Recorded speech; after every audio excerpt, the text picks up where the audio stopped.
I'm always talking about cultivation legacies, but what I really want everybody to focus on is that oftentimes the cultivation legacies that you're more likely to come across are going to be from dry farming because of the dry farming boom that went in the early 1900s.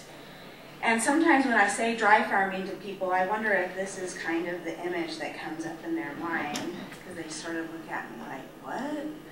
So I want to make sure that before I talk about the how this fits into the EBIPM model, I want to make sure that you know what I'm talking about with dry farming. So it didn't look like that. It looked more like this. And in the early 1900s, there was this a huge dry farming boom that went on in the United States, in the western U.S. in particular. And the principles of it were fairly straightforward. The first thing you needed to do was clear your land of the native vegetation. And the idea behind that, of course, is that you need to clear land to have your field, but also you want to make sure that there's not any native vegetation out there or any other vegetation out there that could compete with your crop for water, because dry farming doesn't use any irrigation to raise the crops. And when they're clearing the I don't know if you all can see, but at the back end of this wagon, what they have is a chain hanging off back here. And they're dragging a railroad rail behind them to help clear away the sagebrush. It's a lot better than having to do each one by hand. The next step is to plow and to plow deep. Okay? This also is preparing your soil for planting, but the other concept behind this is that when you plow as deep as you can, you're breaking up the soil and allowing all the precipitation, all the water that gets onto your field to penetrate into the soil as deeply as possible. And then the third step is to harrow. And a harrow is a tool that's usually dragged behind a team of horses, and it has these spiked teeth that hang down towards the soil surface. And you take the harrow and you drag that back and forth across your field, and as it's doing that, it's breaking up all the soil clods on the surface, and they're trying to break up the possibility for capillary action to allow evaporation of the water so that it can be stored in the soil. And I love this picture because we've got our little 14-month-old out here harrowing his field. Obviously this was taken before the labor laws in our country. Just kidding. All right, so all that is done to bring your field into what's called an excellent tilth. So that's when it's ready for your crops to go in. And the idea is that if you have enough land or you have the time, you might bring it into this excellent tilth and then fallow it for a year so that all the precipitation that comes onto your field is then stored in the soil for whenever you put your crop in. Sounds like a pretty risky proposition for a way to grow crops. I've actually had students tell me before, when I'm trying to describe dry farming to them, is that where dry fruit comes from? So dry farming was extremely popular, and the reasons why it was so popular was because it was being promoted by our universities, it was being promoted by the federal government. One of the ways that the federal government was helping to promote it was by passing the Enlarged Homestead Act in 1911 that increased the amount of land that you could homestead to 320 acres. You can see here that in 1911, when the Enlarged Homestead Act passed, this was the most popular homesteading legislation that we had in the history of the U.S. So it was being promoted by the federal government, and it was also being promoted by land companies. These were companies that would go out and buy railroad land and then sell it to people, and they were telling them how because of the elevated prices of wheat, they could go out onto these lands and dry farm wheat and become millionaires, which is why we have so many wheat barons in this country. So many millionaires. So the land companies were promoting it. But if you weren't taking advantage of the price of wheat in this time period to try to make your millions, you might also be plowing and trying to dry farm to raise wheat because it was a patriotic thing to do during World War I. You could enlist, You could buy bonds, or you could plow and help supply the troops with wheat to fight World War I. But by the 1930s, much of this land ended up being abandoned. That's because the prices of wheat dropped. That's because then we experienced droughts. That's because the 320 acres still wasn't necessarily enough land for people to make it trying to dry farm. And let's face it, a lot of people were dry farming in places where it was never going to work. So by the 1930s, we had a lot of these lands where people just simply had to walk away. They couldn't keep trying to dry farm. And people always ask me, well, how many? So I found a few publications that talk about the extent of the abandoned dry farms that were out there. And one of them said that by the 1930s, there was 23 million acres of abandoned cropland. That of the 12 million degraded rangelands in the Intermountain West, at least a quarter of those were degraded because they were abandoned cropland. I've also come across a figure that says in the Columbia Basin, at least 17% of the land base has been affected by cropping and agriculture in this way. So it's not just an interesting story from our American history, but it also has a real impact on the lands. And that's because once we walked away from cultivation, it didn't completely go away, because there are legacies from the cultivation that can remain on the landscape. Let me show you what I mean by that. This is an aerial photo taken in 1953. This is an old dry farm field here. This is about 30 years after dry farming was abandoned at this site. I've blown it up just a little bit more so you can see it. Here's that same field in a 1999 aerial photograph. That's about 80 years since it was abandoned from dry farming, and you can still see it from the air. Okay? And the reason why I believe that that's important is because as you go into your step 1 into the EBIPM, and you've seen this slide, you're going out and you're assessing your landscape. And you go out and you do like Ed was just talking about, using the rangeland health site assessment. You might actually have 2 different sites that you need to be assessing, because a site that has been cultivated can be very different from the sites that have never been cultivated. And so when you go out to do your rangeland health assessment, you may need to do that in 2 different locations and find out if you have those on your land. Let me just give you an example of that. So, the reason why these sites end up being so different is because of all the disturbances that these lands, that the soils, and that the vegetation have evolved with over time. They've experienced at least some fire, at least some herbivory at some point, at least some level of drought. But what they have not experienced before, and what was not part of their evolutionary history, was to have a disturbance where they were plowed and plowed and plowed on an annual basis and then left. So this is a completely new kind of disturbance that these lands have experienced. And just to tie this into a couple of the rangeland health assessment indicators, gotta make sure I use the right language. The indicators. One of the things that happens on these abandoned croplands is that they have a really increased potential for erosion. Wind erosion, water erosion. I showed you this picture earlier, and it's so sweet. But I'm an historical ecologist, so I have this really sick way of looking at old photographs, and I pick out the strangest things in them besides the happy, smiling couples. I want you to notice in this picture where she's plowing, you can no longer see her feet. Because when the soil has been disturbed, when it's been plowed, maybe some of you have been in sites like this, once that soil's been disturbed, it becomes like a flour almost, right? And then you increase the potential for erosion on sites like this. This is not a picture from the Great Plains. This is in southern Idaho. And we had a lot of wind erosion that went on in the abandoned fields in southern Idaho. There were at least 2 million acres of those by the 1930s in southern Idaho alone.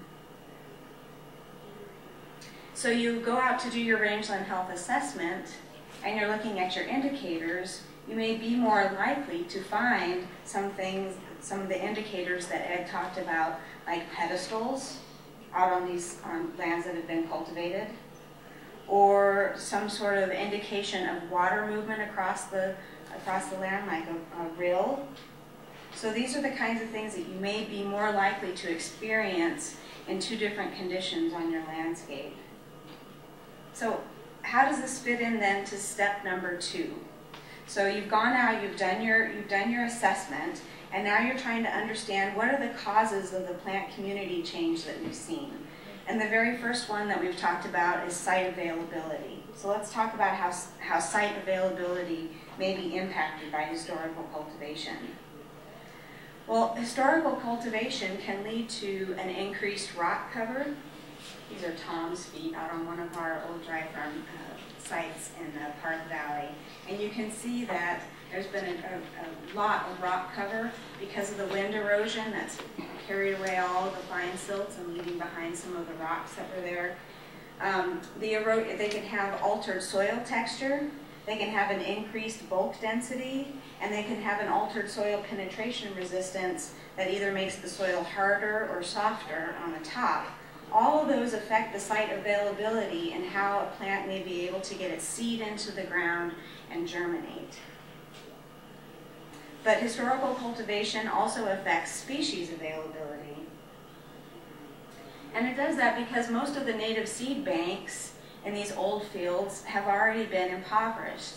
Not only do we have a tendency to have low seed banking in many areas, particularly in the Great Basin, but also you've got this disturbance over and over again that keeps turning over the soil, burying many of the seeds, and if they can survive the mechanical pressure of that cultivation, they may not survive or be able to ever germinate and make it to the surface after having been buried so deeply. So then you're counting on the seeds from whatever surrounding landscape being able to get back into these areas that were previously cultivated. So oftentimes they end up being dominated by wind-dispersed species. But at the same time that we're burying and mechanically destroying some of the seed bank that's in the soils, as we're planting our agricultural crop, we're also unintentionally adding and seeding in invasive agricultural weeds that do tend to make a good seed bank and then can end up dominating these areas for decades. So, but historic cultivation can also influence species performance. So let's say even the seed does manage to blow in, it manages to be able to get through the increased soil penetration resistance on the surface, it manages to make it through the increased bulk density. Its performance may also be altered because it can hit what's called a plow pan, which is a compacted layer that's about 20 to 25 centimeters typically in the soil profile, and the roots, after it's tried to establish, may hit that plow pan, and then it won't be able to grow any further. So the plow pans and some of the physical disturbances that have happened can really affect species performance out there. In addition, species performance can be altered because cultivation has been found to reduce soil organic matter. It's been found to reduce soil organic carbon. It can alter soil nutrients, and it can alter soil pH. And yes, Josh, my friend who just recently moved to Alaska, this is a picture I added just for you of them threshing wheat in Alaska at an agricultural experiment station. I think it might be Sitka. I'm not sure. It was unknown, but we can look it up later. The other thing that cultivation can do when it comes to species performance is that cultivation homogenizes the soil resources. Okay, we all know that when we work in a shrubland-dominated system, we tend to have our resources cluster up underneath the shrubs. There tend to be higher nutrient, higher fertility, more moisture, all of that resource island effect that we're familiar with in our shrubland-dominated rangelands. Well, you remove the shrubs, you mix the soil, and you smear it all across the landscape. Suddenly we've created a difference in the way that those resources are distributed across the landscape, which can reduce your establishment niches and can contribute to the dominance of non-native annuals through competition. So, but you may have noticed that I keep saying over and over again, cultivation can do this. It will alter it, but I never tell you exactly it does this every time. You can look for it, you can go out, it's going to guarantee I'm going to give you this. I keep saying it can and it will alter. And that's because there are other factors that play into how cultivation legacies develop. And they can be dependent a lot upon simply time. How long was the field cultivated? And how long has it been since it was abandoned? For example, we have two sets of fields here. This is really fuzzy. But from an aerial photograph in 1956, you can see them here, and you can see them still out here in 1999. Okay? But this field was only cultivated maximum 2 or 3 times. While this field, we know from the homestead records, was cultivated for at least 10 years before it was abandoned. And those number of times that it was cultivated, time since it was abandoned, all of that plays into how those legacies can develop. Another thing that cultivation legacies are dependent upon is the soil type, because many of you know that it's going to be very different when you cultivate a soil like this that has a high sand content versus a soil like this with a high clay content. Are the differences in those soils coming across well for the plowing? Yeah. So it would be dependent upon soil type. But cultivation legacies can also be dependent upon the historic management that took place.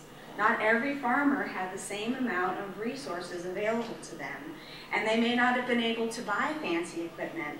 And some of them actually joined in on cooperatives and would buy equipment together so that they might be able to afford something, buy something like this from this guy here that was selling these great newfangled tractors out there.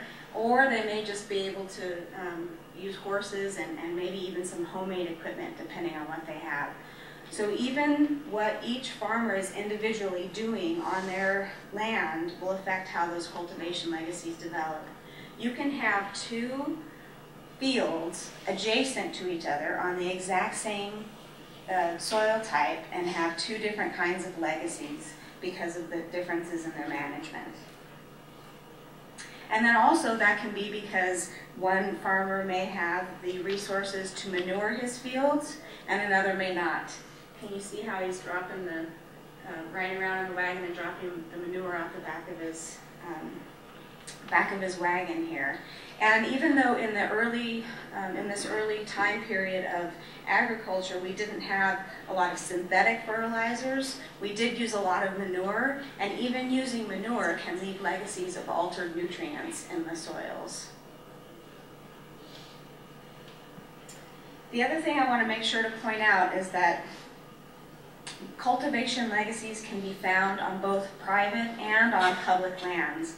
Now you've seen this slide once before because I was showing this field here had been cultivated longer than this one had.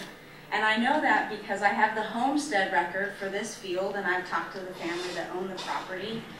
And this field here was never successfully homesteaded, but the tract books show that it was filed for at least 2 or 3 times. And I can still see that the field is out there. So I know they were going out and they were trying, but they were never successful at gaining the patent on their homestead. So now this land is still in the federal government because it was not successfully homesteaded. So that's one of the ways that they can end up being both in private property and still managed in the federal system. So I've been standing up here, waving my arms, telling jokes, jumping up and down, doing whatever I can to get you all to understand that the site history where you work matters, and that cultivation history matters. And it would be really silly for me to have spent all this time telling you how important it is and never tell you how to do it, how to find out what's happened on your land. And so we have put together a guide. Tom and I have put together a guide, and thank goodness Ryan has the artistic capabilities to put it together in a publication like this that shows you in a step-by-step way how to research the cultivation history on the land where you're working. It has photographs. It will walk you right through the websites. The other way that you can find out about this, about how to do this, is in an upcoming publication in Rangelands. You can look for that. And these flyers are available in the back. If you come across something where you have a question or you have a problem, you're trying to figure out what the history was on a site where you're working, you're always welcome to give me a call, contact me through the EBIPM website, and I'd be happy to help out.